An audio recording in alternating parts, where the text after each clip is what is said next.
Hay mucha gente que pueden tener esposo, esposa, hijos, nietos, vecinos, amigos aparentemente y todo pero que viven una profunda soledad. Hay los que son solos de verdad, solo, abandonado, tal vez han creado ellos mismos esta situación, pero no se trata de enjuiciar a nadie, se trata de tomar la cosa como es. O tal vez son gente, es más grave aún, son gente que viven rodeado de gente, pero que están en una profunda soledad. Entonces, en ambos casos, hay que comprender que la soledad es solamente aparente, la soledad es física, la soledad del hombre neuronal no es la importante. Hay que trascender esta soledad y tomar conciencia que cuanto más solo estamos, más cerca estamos de convivir con el mundo invisible. Es lo importante. Una persona que tiene muchos amigos, sale constantemente, que ya no se siente solo, esta persona es ciega al mundo invisible. Si tenemos la suerte, escuchen lo que voy a decir, si tenemos la suerte de ser una persona solitaria, es una suerte. Por cualquier sea el motivo, la pobreza, la edad, la circunstancia social o lo que sea, ya está nuestro mal carácter, nuestro mal genio, nuestra forma de maltratar a veces a la gente y puede ser que tengamos nuestros motivos, algunos, pero hemos creado una aura de soledad alrededor de nosotros.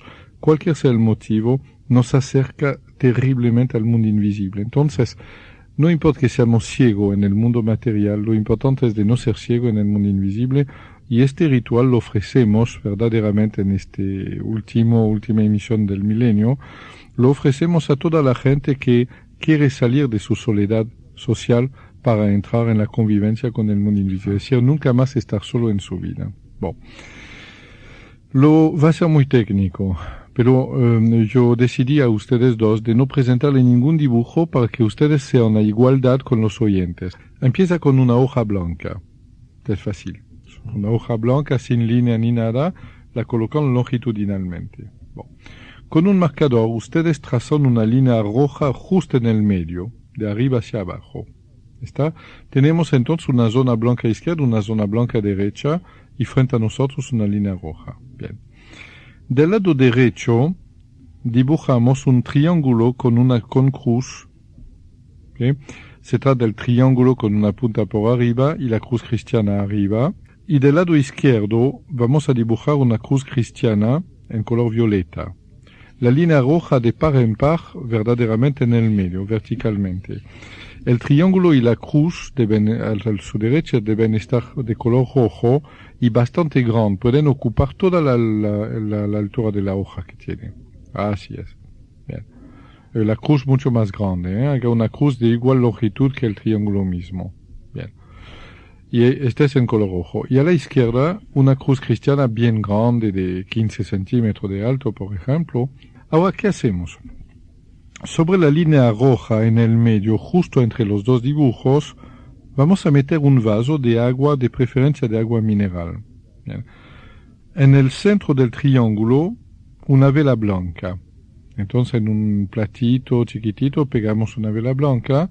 En el centro de la cruz, colocamos una rosa sin tacho. No hay ningún otro material que ese. Una caja de madera, pero más adelante van a ver por qué. Bien. Ahora imaginamos que estamos minúsculo, que usted o yo tengamos 2-3 centímetros de alto y vamos a nadar en el vaso. ¿Ah? El vaso es de vidrio, es transparente. ¿Okay? Es importante, va a ver por qué. Si usted o yo estamos nadando en el vaso en el medio, muy chiquitito, ¿qué vemos? A derecha vemos, si levantamos la cabeza, a derecha vemos una vela muy alta, una columna blanca con una llama arriba. Y es como el fuego del cielo como toda la representación de la naturaleza, en realidad, que está a nuestra izquierda. Bueno.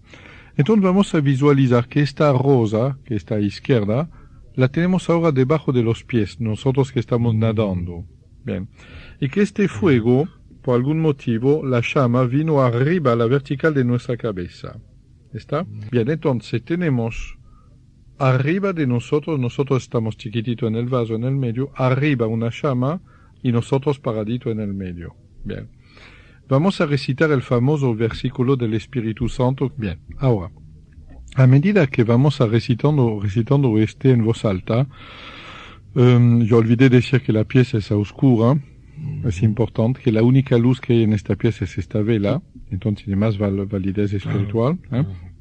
A medida que recitamos sentimos que la llama está bajando lentamente en dirección de nuestra cabeza, y que la rosa está subiendo lentamente, ya está a la altura de nuestros pies, entra en nuestro perineal, y entonces que la llama y la rosa se están acercando indefectiblemente una de otra.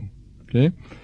Y se van a juntar a donde, sobre nuestro chakra solar, adentro de nuestro chakra solar. Es decir, hay un diafragma, el diafragma es este músculo liso que separa la parte digestiva de respiratoria, y sobre este diafragma subió la rosa, bien grande, bien enorme, y bajo la llama. Y entonces adentro de nuestro diafragma, como puesto encima sobre una mesada, tenemos una rosa gigante y tenemos una llama que sale de la rosa tal como si fuera una vela.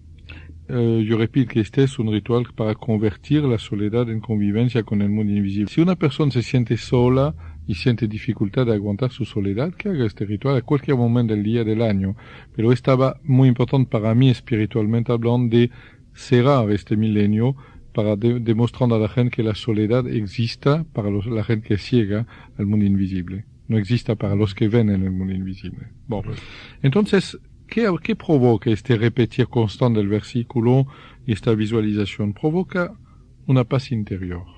Provoca un fenómeno de paz interior, que es la raíz de la felicidad, ya lo hemos visto en los 4 escalones, que es un estado sagrado de comunión entre lo visible y lo invisible, que es un puente también entre los dos mundos, y aquí empieza la cosa a volverse muy interesante. Escuche bien.